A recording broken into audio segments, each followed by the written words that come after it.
man. So, some more Jalen Duren news. I know y'all love it. That's why I keep making the video. So apparently Jalen Duren, he has no suitors right now. So right now there's no suitors for his services, where even if the Pistons wanted to, flip him, there's no suitors or people with enough cap space to take him in. It's all about making deals. At this point, it would have to be a sign and trade. And even in a signing trade, you'd have to trade somebody. The Pistons would have to take back a contract. I pretty much feel like that's always kind of been the vibe of it. You're just not giving them up to get draft picks, and whether it's a suitors not being available because people feel that the Pistons ain't gonna trade them, whether a suitors not available because the Pistons are telling people, hey, we ain't open for business. If he signed his qualifying offer, oh, fuck it, we still ain't dealing him. Or is it to the point that people don't want him? They're not willing to say, okay, we'll give you 45 a year or 44 a year, whatever the deal is, and we give you this person and that person back. So they playing hardball, and when you in this NBA, it's personal becomes business, bro. When you young, you take all this shit personal. You take it all personal. You don't compartmentalize it. You just take it personal. And I told y'all, they gonna come to some type of resolution when you're not paying attention. You're gonna be ready for the first Lions game, or you're gonna be paying attention to the Tigers, or you're gonna be getting your kid ready for back to school, or maybe you hitting the vacation, or maybe you just sitting there doing the yard or something like that. You know what I mean? And a deal is gonna be struck. Whether it's a qualifying offer, you know what I'm saying? Whether it's it's an actual deal, it's something that's going to get struck. I will tell you that right now, when you least expect it. But I believe the market for him is probably not there because they believe the Pistons have all the leverage. That's just what it is. Like, why am I preparing to do something, Because the Rockets said they was doing a fire sale and ain't nobody get traded. Not a KD, not an Alperen Sengun, and they gonna run it back. So it doesn't really surprise me none. Don't surprise me. But if they say he is available, I think you will have suitors popping up left and right. That I do believe.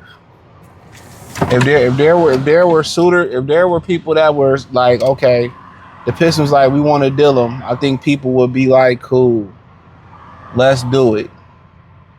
I think people that need a big fella in the middle would be like, let's do it. But the funny thing about it is his value is anywhere from what they said, from 160, 150 to 225, 230 over 5 years.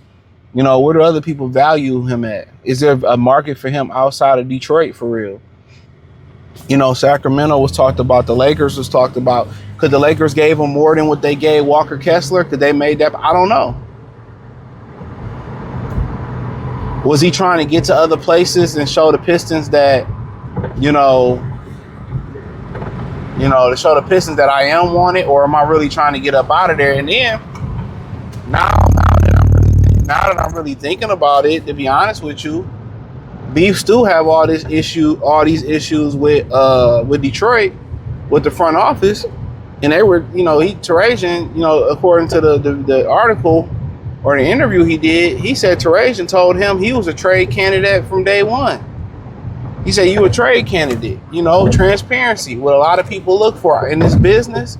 They may not like the truth, but he gave you transparency.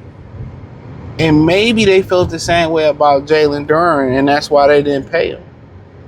So maybe he feel like, I really fuck with Troy, Troy Weaver, that's what, Isaiah said. And, this Tarajian, he ain't my guy. He don't really fuck with me like that. So maybe that's the case. That's what I could think of now that I kind of seen what Stu had to say. Maybe that's the case. That might just be what it is. And maybe Tarajian wanted to get up off of him And it's really gonna become, his career is gonna be defined by the 2026 trade deadline and the 2027 trade deadline. When people look back and see why this team was successful or not successful, I think it's going to go back to these two trade deadlines, the one that just passed and the one that's coming up. I think that's what he's going to end up being defined by, because if you didn't feel strongly about some of these Duren and all those guys, bro, you should have just traded them.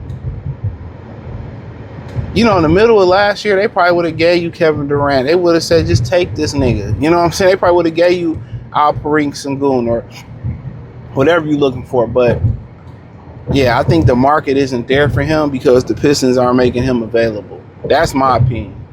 If he becomes available, you'll see teams looking for him. Real talk. You'll see teams looking to do something for him, do something with him. That's my opinion. So I think we all get lost in the fact that a lot of these guys wasn't Trajan Langdon guys, and he took a patient approach before he started making any moves. And as far as with the original core or nucleus of this roster, because the original nucleus was Saddiq Bey, Jalen Duren, Cade Cunningham, Killian Hayes, Asar Thompson. I think his first pick was Ron. So those was really like the nucleus, and then one by one, a lot of them guys dropped off. Killian, Saddiq Bey had the injury, and then it would boil down to Cade, Asar, Stu. You know what I'm saying? Duren, Ivy. It was very apparent from the beginning he didn't really care for Jaden Ivey. Even with the injury, before the injury, he was cooking. It didn't seem like they really was committed to him. So he got put out. He pretty much got out of there. They got him out of there, and then now they got Stu up out of there. Like really, Ivy was the first chip to fall. The injury gave them an excuse to get rid of him. And then Stu. Then they got rid of Stu. And basically, if you read the article and you read between the lines, he basically said he fucked with Troy. And Trajan told him he a trade candidate day one. So there was already static right there. So yeah, I think the market isn't available for Duren because they haven't made him available on the market. If the market were available, I think it'd be some teams that'll probably look to do something. I heard they looking for a first round draft pick for that Gaffer guy, for Daniel Gaffer. They looking for a first round draft pick. It's crazy. You got motherfuckers who ain't stiff the All-Star game going for a first. It's a crazy world, man. But hey, thumbs up the video, share the video, subscribe to the channel. Find me on X, Facebook, Kick, Twitch, Instagram, Spotify, Anchor, Cash App, Venmo, PayPal. Appreciate the love, support. Let me know what you girls and guys think in the comment section. Appreciate the love, support. Check out the Detroit Pistons Talk playlist. Peace.